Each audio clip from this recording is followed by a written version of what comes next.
Welcome to the Rustic Garden. Today I want to talk to you about three general types of pea categories which you would plant. There's a lot of varieties. There's dwarf peas, tall peas, purple flowers, white flowers, wrinkled peas, purple pods, plain pods. Those are different variations, but there are three main categories. Before I get to that, you want to make sure you know when to plant your cool weather crops. Peas like a light frost, 70 degrees. This is my dog, Lucky. And when it gets colder here, the static builds up in the house, and you can see it really in my dog's hair. When the static leaves the house, when her hair's no longer sticking out like that, that's when I know to plant peas in my garden.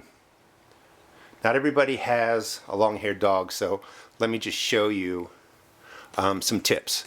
Peas like 40-degree soil to get started. Anything lower, they're not going to germinate. They like moist soil, so they don't like soil that is soaking wet, or they're going to rot. They like phosphorus, don't give them a lot of nitrogen, and the yields of peas decrease as the days increase. So you really want to get them out early into the ground. There are three major types. There's English peas, snap peas, pod peas. Those are the three types of peas that you can really categorize that you can plant. And it gets confusing because they go by different names. So the major categories are the English peas, shelled peas, shelling peas, and those are peas that are just for the mature pea themselves. You don't eat the pod. Here's a bunch of different peas. I'm going to show you what they are after I show you the categories. You have your snap peas. The key word is snap. Anything that has the word snap in it is an edible pod with mature peas, and you let them mature, and when you break them, they make that classic snap sound. That's how they got their name. And then you have sugar peas or snow peas, and these are really the flat pods or the immature pods, and it's often what you see in stir fry. And when you go to the stores, you're going to see all kinds of names. These are Alaskan peas, and these are actually shelling peas. And sometimes if you look on the back, it tells you what they are. I actually had to look these up because it always doesn't tell you. Usually when there's nothing written on the package, it's a shelling type pea. And again, the shelling peas, you only eat the peas themselves. And then you can go to, I said, here's a dwarf variety. This is little, hey look, who's going to get a treat?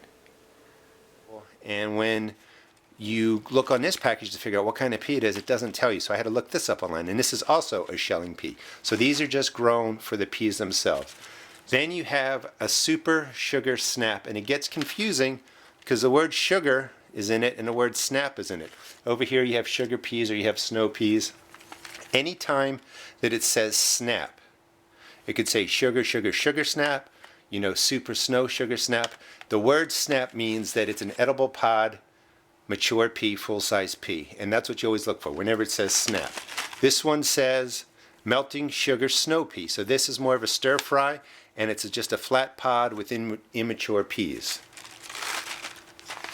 This is right on the package. It says a shell pea, so this is another shelling pea. Then you have the super snappy. Again, the key word is snap. This is a pea that you grow to full size. You can eat the pod, and you can eat large mature peas. The dwarf gray sugar only says sugar, and I don't know if you can really see it on there, but these are the flat pods with immature peas. Again, your stir fry type pea. You have the Oregon sugar pod, sugar, keyword, sugar or snow, another flat variety with immature peas, your stir fry. And then you have your Cascadia sugar snap. Don't be confused by the word sugar, again, snap. So you have really three varieties. Full pea, you don't eat the pod. They're usually called English peas or shelled peas. Snap peas, which is a nice full pea, full-size pea, full-size pod, very sweet. This is what I tend to grow more of. I highly recommend the snap peas. And then you have the sugar peas or the snow peas, which are the flat pods or the immature peas. Now I'm going to do a video to show you how to plant peas indoors, but I just wanted to show you this because I think it's interesting. A lot of people say you can't start peas indoors. That's not true. You have to start them in peat pots because look at the root system that comes out. So when I start them in these pea trays, peat pots. They go into a plastic tray. Make sure there's moisture staying in the bottom here because you want the roots here to survive. But these peas are only 10 days old. They were planted on, or actually 9 days old, planted on February 10th. Today is February 9th. And the reason that you want to start them indoors is right now it's 1 degree outside. So I can't put the peas into the ground. The ground's too wet, it's too cold. But come the warming, hopefully March 1st, these I start a little bit early. You want to start peas about 10 days indoors before they would go outside. But I'm going to have mature plants, or not mature plants, but plants that have really started growing for at least 2 weeks that I can put right into the ground and I don't have to worry about them rotting. And just in case you didn't get my sarcasm, I don't use my dog to tell me when to plant the peas out.